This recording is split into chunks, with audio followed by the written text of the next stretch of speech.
Bitcoin a bien chuté, les altcoins ont bien suivi, ont même retracé beaucoup plus que Bitcoin, forcément. Jusqu'à certains, moins 75%, et la question qui est sur les lèvres de tout le monde en ce moment, c'est est-ce qu'il faut recharger ou non? Et oui, lesquels? Est-ce qu'il y a encore du potentiel? Jusqu'où on peut descendre? Et quels sont les meilleurs cryptos dans lesquels on doit impérativement recharger? Ça va être le but de cette vidéo. Bonjour, c'est Cryptolyse, je suis entrepreneur, investisseur et trader crypto, et je vais essayer de vous donner mon avis et mon top crypto pour pouvoir recharger et faire potentiellement un x10 en limitant les risques grâce à la chute et l'opportunité qu'on a eu ces derniers jours. Et oui, quand on regarde ce Total 3 qui représente l'ensemble des cryptos en dehors de Bitcoin et Ethereum, donc c'est-à-dire la majorité des altcoins, on a quand même un très beau retracement, très beau retracement qui est relativement violent malgré le fait que certains alts n'ont pas ou très peu retracé, certains ont grandement retracé avec des clusters de liquidation qui sont assez impressionnants. Et justement, l'idée de ce top, ça va être d'aller chercher ceux dans lesquels on est soit sur une zone de retracement parfaite, une zone de rechargement qui correspond totalement à un potentiel fort de la crypto, dans lesquels on a un risque ratio qui est tout à fait cohérent entre le potentiel de la crypto et la zone dans laquelle on se retrouve. Et ensuite, il y aura quelques cryptos qui sont un petit peu particulières, dans lequel, à contrario, nous sommes dans une résistance qui est très intéressante, qui montre qu'il y a une certaine force de cette crypto. Globalement, l'idée, c'est d'aller chercher celles qui ont la capacité de faire des multiples importants, sans forcément prendre trop de risques, et ça va être vraiment le concept de ça.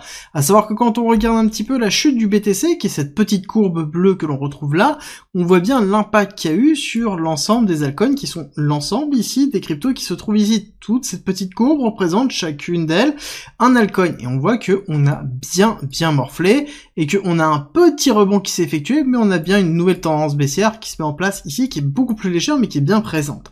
Ça veut dire que oui, on peut continuer à retracer, oui, nous sommes dans une zone qui est intéressante, mais encore une fois, il faut prendre en considération quelles sont les zones de rechargement optimales. Ça va être un petit peu aussi l'idée de cette vidéo-là, et on va commencer ce top par AAV.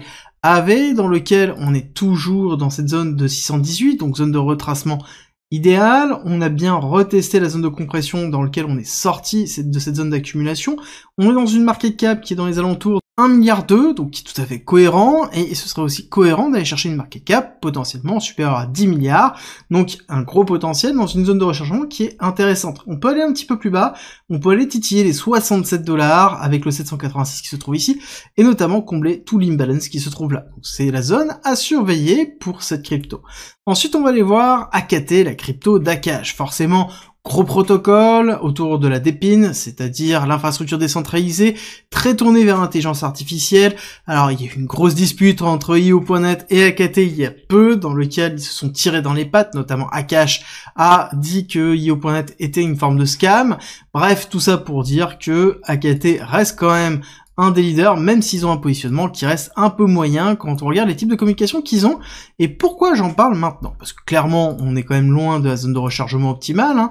On est dans le 618, mais on n'est pas allé chercher des zones beaucoup plus basses, hein. Je rappelle que je suis juste en logarithmique sur tous ces graphiques, de façon à vous donner en fait une meilleure vision de ce qui est en train de se passer. Mais au niveau d'AKT, ce qui est intéressant, c'est qu'on est à 1 milliard de market cap.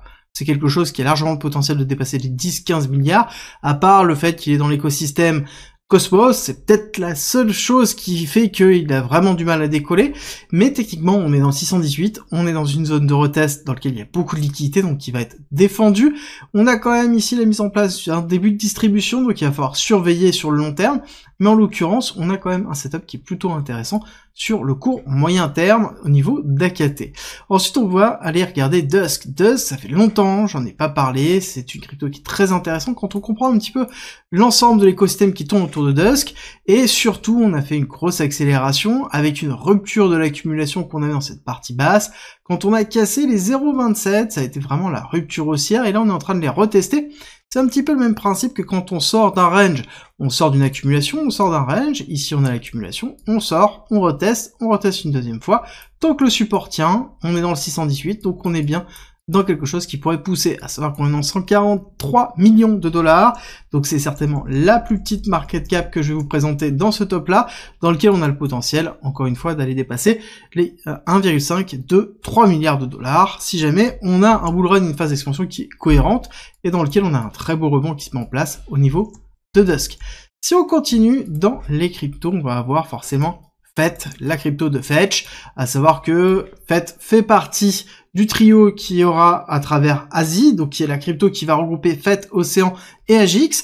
Donc il faut prendre en considération que c'est une crypto qui en elle-même va avoir une transformation dans peu de temps, mais à savoir que le prix de Asie sera lié directement au prix du Fetch. Donc de ce côté-là, il n'y a pas de problématique de conversion. Par contre, il y aura une réelle problématique de volatilité liée à la fusion. Néanmoins, on est dans une zone très intéressante. Pareil, si on retrace totalement, hop, tac, on est au niveau du 618, pareil, sauf que on vient de faire une zone de retracement qui est intéressante avec une grosse résilience, grâce principalement à notre ami Nvidia.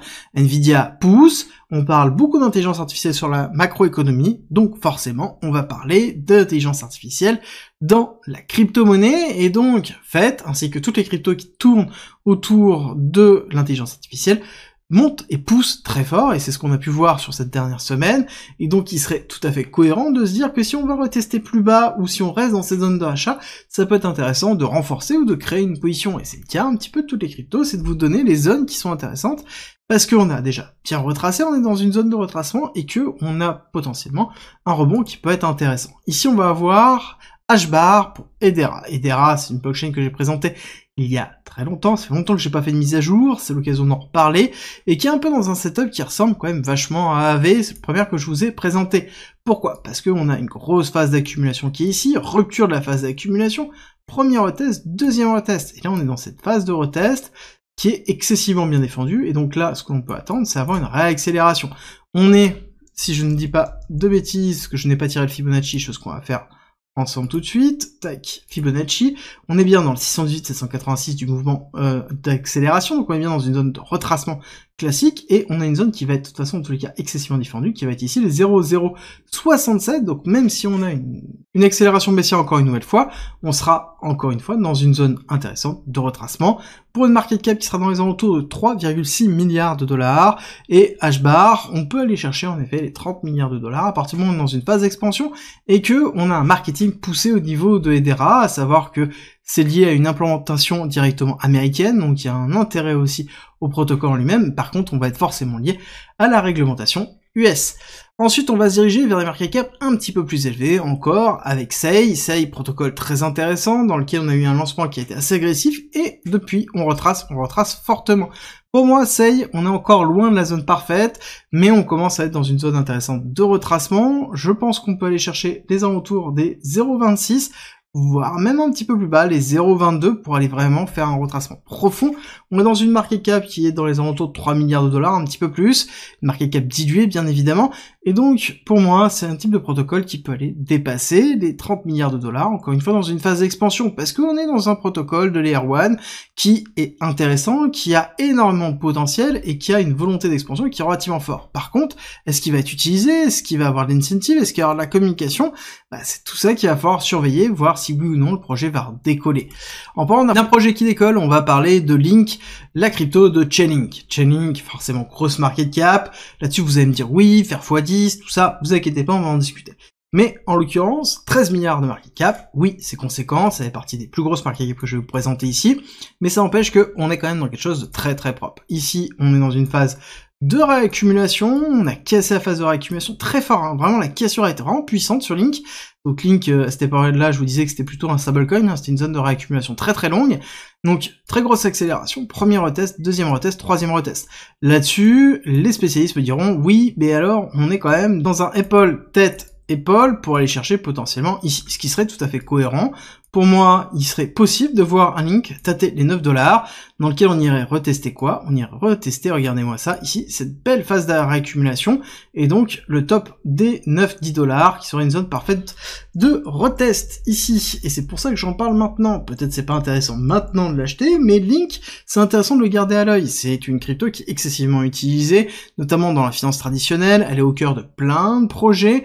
Alors oui, il y a plein de défauts dedans, mais en l'occurrence, on est dans quelque chose qui est vraiment très fort, très intéressant, et si jamais on va chercher ici dans les alentours des 9 $, on sera vraiment dans le 786, une zone de rechargement très forte pour aller chercher potentiellement quelque chose qui pourra dépasser les 80 milliards de dollars en termes de market cap. On continue notre aventure, ce top, avec OP. Alors là-dessus, vous allez me dire pareil, 7 milliards, c'est énorme. Je suis d'accord avec vous, mais encore une fois, on a une zone qui est intéressante au niveau d'OP. OP, 7,2 milliards de dollars. On a encore pas mal de dilution du token qui va arriver. Mais on est en train de se diriger doucement vers une grosse zone de support qui est les 1,5$, qui serait la cassure de 786. Et donc, on serait bien dans une zone de retracement fort et de rachat fort. On peut aussi rajouter que nous sommes actuellement dans une zone ici de retest et de rechargement, d'accord? Donc c'est quelque chose qui est intéressant à surveiller maintenant sur le positionnement. Alors oui, on peut aller chercher plus bas, mais néanmoins on reste dans une zone qui est très intéressante pour un protocole qui reste une grosse layer 2 d'Ethereum.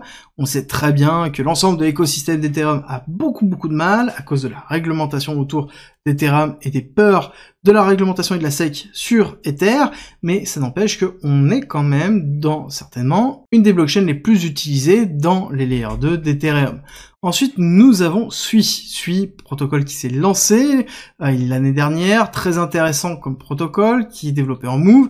On est dans le token release actuellement, dans une market cap dans les alentours de 8 milliards de dollars, plus élevé que OP, vous voyez un petit peu la différence, sauf qu'on a un token release qui est en cours, et je pense qu'on peut aller chercher plus bas en termes de rechargement. On peut aller chercher dans cette zone-là les 0,67, je pense qu'on peut aller chercher un tout petit peu plus bas ici, là, ça peut être très intéressant dans les 0,53, 0,55, mais en tout cas, je pense qu'on va avoir encore une pression baissière au niveau de Sui, pour arriver potentiellement sur une market cap diluée dans les alentours de 6 milliards. 6 milliards, on reste dans une market cap diluée qui est cohérente pour aller chercher ici potentiellement 45, 50, 60, pourquoi pas. Tout dépendra de toute façon de la phase d'expansion qu'on aura et surtout du marketing qu'il y aura au niveau du protocole. Sui a montré qu'ils étaient quand même capables de pouvoir avoir pas mal de marketing, notamment sur leur lancement, et ils ont quelque chose qui est intéressant, c'est qu'ils ont une communauté qui est restée malgré le airdrop, qui a eu beaucoup de mécontentement. Quelque chose qui va être vraiment intéressant à suivre. Ensuite, nous avons NIR Protocol, forcément, je vous en parle depuis longtemps, NIR, en vous disant que c'est quand même quelque chose qui est très intéressant, et ils sont en train de surfer sur l'intelligence artificielle. Et c'est pas juste surfer, ils ont une véritable raison d'être sur l'intelligence artificielle. Je vous rappelle que la personne essentielle dans NIR Protocol, c'est quand même un des pontes en IA. C'est quelque chose qui est très important, je vous invite à rechercher, vous allez comprendre que, en effet, on est dans un narratif qui a tout un sens pour NIR Protocol. Alors oui, ils ont beaucoup de mal à se trouver en termes de marketing, ils ont changé beaucoup de fois, je vous invite à regarder la dernière vidéo que j'ai effectuée dessus, mais néanmoins, on se dirige dans les 0,5 et on pourrait aller chercher ici les alentours de 3-4 dollars dans lequel on serait vraiment sur une grosse résistance, sur un gros support pour pouvoir repartir à la hausse et ça va être vraiment à surveiller. Ça nous amènerait dans les alentours de 5 milliards de dollars et encore une fois, pour un protocole de layer 1 qui serait tourné potentiellement sur l'intelligence artificielle et la modularité, on est sur quelque chose qui est très intéressant, potentiellement 50-60 milliards de dollars. Des belles perspectives sur un risque ratio, parce qu'on a eu des gros retracements. Et c'est le cas aussi d'Avalanche, où on est toujours dans ce gros retracement. Je vous ai fait une vidéo il y a vraiment pas longtemps, je vous invite à la regarder, dans lequel on a un narrative gaming qui est en train de se mettre en place, et pour moi, dans les alentours de 21, 23,5, pour un retest 786 me paraît tout à fait cohérent. On rentre vraiment dans la zone de rechargement long terme, on est en train de combler une grosse partie de l'imbalance qu'on a vu dans la phase d'accélération, donc encore une fois, on est dans une zone intéressante, avec une market cap qui va avoisiner les 15 milliards de dollars, qui serait cohérent, pour aller chercher des targets très élevés. Encore une fois, Avax et Avalanche, on rappelle que c'est une layer 1 qui est très intéressante, dans lequel on a un écosystème qui est très développé, qui est très utilisé, et surtout, on a un écosystème qui est en train de se mettre en place autour du gaming, avec beaucoup de partenariats qui sont en train d'arriver, qu'il va falloir surveiller. Et le petit dernier, qui est un peu à part, qui est Dogecoin, très rare que je fasse une vidéo sur ça, donc je tenais à vous le dire, ce n'est pas parce qu'on est dans une zone intéressante, c'est pas parce qu'on va faire un x10 sur Dogecoin, hein, on est très loin de ça, à savoir que Dogecoin, actuellement, c'est déjà une grosse market cap, on est à 16 milliards, quasiment 17 milliards de market cap, c'est juste qu'on est dans une zone de rechargement qui est intéressante. Pourquoi ? Parce que tout simplement, techniquement, on est vraiment très propre. On est très propre sur ce qui est en train de se passer. Ici, on arrive dans la zone de retest d'un énorme support qui a été avant résistance 1, 2, 3, 4 fois. Et quand on a cassé ça, c'est là où on a eu vraiment l'hyper-accélération. Donc je pense qu'on peut aller chercher les alentours des 0,10. Et là, on aura certainement une réaction qui sera très forte du cours sur le Doge pour repartir à la hausse. En l'occurrence, moi c'est vrai que je suis pas forcément fan des mêmes coins, peu importe qu'ils soient dans le top 10, dans le top 50, dans le top 100, ça importe assez peu, mais je sais que vous êtes nombreux à suivre, et je voulais vous donner en fait tout simplement cette indication, parce que oui, techniquement, on va rentrer dans une zone qui va être intéressante pour le Dogecoin. Bon, pour conclure cette vidéo, et si vous êtes toujours là, je tiens à vous préciser que n'oubliez pas, ce sont des perspectives par rapport à une phase d'expansion. Ça ne veut pas dire qu'on va décoller maintenant, ça ne veut pas dire qu'on va forcément aller plus bas. Encore une fois, l'important c'est d'avoir une stratégie construite, être capable de pouvoir gérer son risque, et de pouvoir planifier si jamais on part tout de suite, et si jamais on va chercher plus bas. L'intérêt, c'est ça. Et le but de ce top, c'est vraiment de vous donner celles qui ont un véritable intérêt dans cette zone-là, dans lequel, oui, on peut avoir un risk-reward qui est vraiment intéressant, et c'est à vous de statuer si oui ou non vous renforcer dessus ou si oui ou non vous l'intégrez dans votre portefeuille. J'espère que cette vidéo vous a aidé. Si c'est le cas, n'oubliez pas, likez, partagez et abonnez-vous. Et nous, on se retrouve dès demain pour la quotidienne.